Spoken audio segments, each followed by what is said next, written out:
Welcome to மித்துஸ் family. இன்றைக்கி வந்து நம்ம எல்லாருக்கும் ரொம்ப பிடிச்ச பகோடா குருமா தான் எப்படி பண்ணுறதுன்னு பார்க்க போகிறோம். அதுக்கு முதல்ல ஒரு மிக்ஸி ஜாரில் இஞ்சி பூண்டு பச்சை மிளகா அரைச்சி வச்சுக்கோங்க. அதுக்கப்புறமா அதே ஜாரில் தேங்காய் முந்திரி சோம்பு அதையும் நல்லா அரைச்சி மைய பேஸ்ட்டு மாதிரி அரைச்சி வச்சுக்கோங்க. அதுக்கப்புறம் ஒரு கடாயில் கொஞ்சமாக எண்ணெய் விடுங்க. எண்ணெய் விட்டு கொஞ்சம் சோம்பு 2 கிராம்பு ஒரு பட்டை அதையும் போட்டு பொரிஞ்ச உடனேயே வெங்காயம் நல்லா கோல்டன் 2 மீடியம் சைஸ் வெங்காயம் போட்டிருக்கேன் இந்த குருமாக்கு. அது போட்டு நல்லா எண்ணெயிலேயே நல்லா வதங்கின பிறகு நம்ம ஏற்கனவே அரைச்சி வச்சுருக்கோம் இல்லையா, இஞ்சி பூண்டு பச்சை மிளகா அந்த பேஸ்ட்டையும் போட்டு அந்த வெங்காயத்தோடவே நல்லா வதங்கணும். அந்த இஞ்சி பூண்டு பச்சை ஸ்மெல்லு போன பிறகு நம்ம கட் பண்ணி வச்சுருக்கிற 2 மீடியம் சைஸ் தக்காளி அதையும் அந்த வெங்காயத்தோடவே போடுங்க. போட்டு நல்லா வதங்கணும். இதுக்கு நடுவில் நம்ம வந்து அது காரத்துக்கு வந்து நான் வீட்டில் இருக்கிற குழம்பு மிளகாத்தூள் தான் எடுத்திருக்கேன். அதுவும் அப்புறம் கொஞ்சம் மட்டன் மசாலா இருந்ததுன்னா போடலாம். இருந்ததுன்னா அது ஒரு டீஸ்பூன் போட்டுக்கோங்க. போட்டு அந்த குழம்புக்கு தேவையான அளவு அந்த குருமாக்கு தேவையான அளவு உப்பு எடுத்துட்டு நல்லா வெங்காயம் தக்காளி வதங்கின பிறகு இந்த எல்லா தூளையும் மட்டன் மசாலா குழம்பு மிளகாத்தூள் உப்பு அது எல்லாத்தையும் போட்டு அந்த வெங்காயம் தக்காளி கலவையிலேயே போட்டு சிம்மிலேயே அடுப்பு வந்து எப்போவுமே லோ ஃப்ளேமில் இருக்கணும்.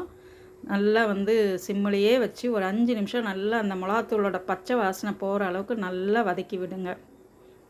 அந்த மெயின் குருமாவுக்கு வந்து டேஸ்ட்டு கொடுக்கறதே வெங்காயம் நல்லா வதங்கணும். அந்த வெங்காயம் வதங்கணும், தக்காளி வதங்கணும். அந்த வெங்காயம் தக்காளியும் சேர்ந்து ஒரு தொக்கு பதத்துக்கு வரணும். அப்போ தான் அந்த குருமா அவ்வளோ டேஸ்ட்டாக இருக்கும்.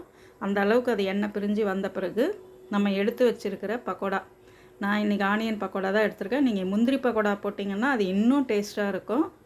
ட்ரை பண்ணி பாருங்கள். அந்த பக்கோடாவையும் போட்டு நல்லா கலந்து கொடுங்க. அது எல்லாமே சேரணும். வெங்காயம் தக்காளி பக்கோடா எல்லாமே ஒன்றா சேர்ந்து வரும்போது நம்ம ஏற்கனவே அரைச்சி வச்சுருக்கோம் இல்லையா பேஸ்ட்டு, தேங்காய் முந்திரி சோம்பு அந்த பேஸ்ட்டையும் எடுத்து அதுலேயே விட்டு அதுக்கப்புறமா ஒரு சிம்மிலேயே ஒரு 5 நிமிஷம் ஒரு 2 நிமிஷம் கலந்திங்கன்னா போதும். கலந்துட்டு உங்களுக்கு தேவையான அளவு எவ்வளவு குருமா வேணும்னு நினைக்கிறீங்களோ கொஞ்சம் தாராளமாகவே தண்ணி விடலாம். ஏன்னா பக்கோடான்றதுனால கொஞ்சம் சீக்கிரமாகவே அது கெட்டியாயிடும். அதனால் வேணுங்கிற அளவுக்கு நீங்கள் தண்ணியை விட்டு ஒரு 10 நிமிஷம் நல்லா சிம்மிலேயே மூடியை போட்டு தேங்காயோட பச்சை வாசனை போகிற அளவுக்கு கொதிக்க விடுங்க. கொதிக்க வச்சு திறந்து பார்த்தா அருமையான சுட சுட பக்கோடா குருமா ரெடி. மேலோட கொத்தமல்லியை தூவி நீங்கள் எதுவும் கூட சாப்பிட்ணுன்னு ஆசைப்பட்றீங்களோ தாராளமாக சாப்பிடுங்க. இட்லிக்கு நல்லாயிருக்கும், தோசைக்கு நல்லாயிருக்கும், பூரிக்கு கூட நல்லாயிருக்கும். ட்ரை பண்ணி பாருங்கள். இது ரொம்ப சிம்பிளாக பக்கோடா குருமாவில் நிறைய வெரைட்டி இருக்குது. இதில் இது ஒரு டைப்பு. இது ரொம்ப ஈஸியாக சிம்பிளாக முடியும்.